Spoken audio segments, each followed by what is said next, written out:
Israel के Iran पर मुसलसल हमले, तेहरान शदीद धमाकों से गूंज उठा। ईरानी मीडिया की जानिब से नई हमलों की तस्दीक।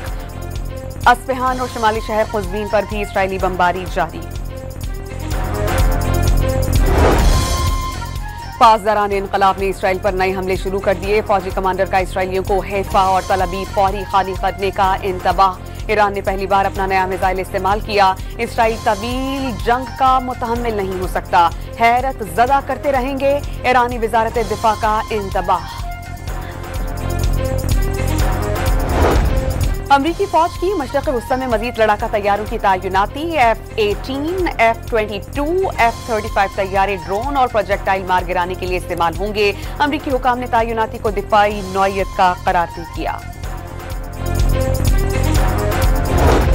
इसराइली हमलों के बाद अमेरिका की ईरान को हथियार डालने के लिए खुलकर धमकियां। मालूम है कि आयतुल्लाह कहां मौजूद हैं। फिलहाल उन्हें खत्म करने का इरादा नहीं। सदर डोनाल्ड ट्रंप ने ईरानी क़यादत को गैर मशरूत सरेंडर करने का मशवरा भी दे दिया। अमरीकी सदर के ईरान पर हमले का इख्तियार महदूद करने का बिल कांग्रेस में पेश। ट्रंप हमले से कबल कांग्रेस से मंजूरी लेने के पाबंद होंगे। रिपब्लिकन रुकन थॉमस मैसी के बिल का मतन। ट्रंप सदारती इख्तियार के तहत बिल वीटो भी कर सकते हैं।